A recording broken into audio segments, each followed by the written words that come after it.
আমি শহীদ রাজ্জাক খানের ওয়াইফ। আমার অভিযোগ, আমার স্বামীর খুনি যারা খুন করেছে, শওকত মোল্লা থেকে আরম্ভ করে আহসান, বাহারুল, আহসানকে ধরলে বাহারুল আসবে, বাহারুলকে ধরলে শওকত মোল্লা আসবে। আমার স্বামীর মৃত্যুর জন্য যারা দায়ী তাদের মানে যাতে শাস্তি হয় তার জন্য আমি বলছি। এতদিন বলিনি কেন? ওরা আমাদেরকে হুমকি দিয়ে, বিভিন্ন রকম আমার ভাসুরদেরকে হুমকি দিয়ে, আমার ভাইদেরকে হুমকি দিয়ে ওরা আমাকে দমিয়ে রেখেছিল। আমি দমে থাকতে চাইনি, ওরা আমাকে জোর করে দমিয়ে রেখেছিল। আমার বাচ্চাদের ভয় দেখাতো, এবং আমার যে মানে একটা কাজ দিয়েছিল আমি যে বাইরে যাব, সেটাও আমাকে একটা ভয় দেখাতো। তার জন্য আমি চুপ ছিলাম, কিন্তু আমি চুপ থাকতে চাইনি প্রথম থেকে। আমি সিবিআই করতে চেয়েছিলাম, তাতেও আমাকে বাধা দিয়েছিল এবং হুমকি দিয়েছিল বারবার আমার ভাসুরদেরকে এবং আমার ভাইকে, যে ভালো হবে না, ওটা করলে কি ভালো হবে, বাচ্চা কাচ্চা ভালো থাকবে, ওর ভালো থাকবে, এইভাবে আমাকে হুমকি দিয়েছিল বারবার। তার জন্য আমি চেপেছিলাম, এবং তারা এখনো বাইরে ঘুরে বেড়াচ্ছে।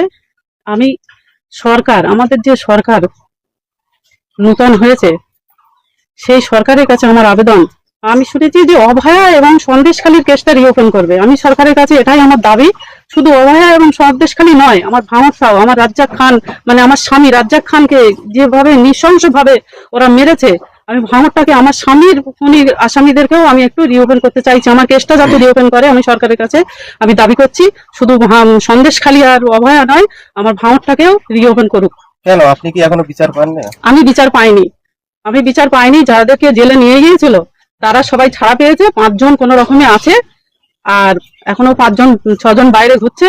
তারা বাইরে ঘুরছে এবং মানে হুমকি দিচ্ছে আমাদেরকে এখনো মারবে। আর তাদেরকে কে ছাড়িয়ে এনেছে, কে টাকা দিয়েছে, আর কিভাবে ওরা এখনো পর্যন্ত কোর্ট খরচ করছে, সেটা আমি দেখতে চাই। মূল যে মাথা এখনো কি বলছেন আপনি? হ্যাঁ, মূল মাথায় অ্যারেস্ট হয়নি। আহসান, সেদিনকে আমি কাঙাল বলে ওকে জান মোহাম্মদ, ও এলাকায় এসেছিল, আমরা ওকে ধরে থানায় দিয়েছি, তুলে দিয়েছি, এবং ওর মুখ থেকেই ব্যক্ত হয়েছে যে আহসান পর্যন্ত ও মোফাজ্জল সাজিয়েছে এবং আহসান করিয়েছে, সেটা ও বললো। আমরা চাইছি, আমি অবিলম্বে চাইছি আহসানের নামে মানে কেসটা আবার রিওপেন হোক। আহসানকে কারা মানে থামিয়ে রেখেছে, এবং এই কেসটা কারা দমিয়ে রেখেছিল, কারা চেপে রেখেছিল, কারা মদত দিয়েছে, সেটা আমি দেখতে চাই। আহসানকে ধরলে শওকত আসবে, বাহারুল আসবে, সবাই আসবে। এই শওকত মোল্লা তো আপনার তো একটা চাকরি করিয়ে দিয়েছিল, সেই চাকরিটা কি এখন বহাল আছে? না, ও শওকত মোল্লা চিটিংবাজি করে গিয়েছে।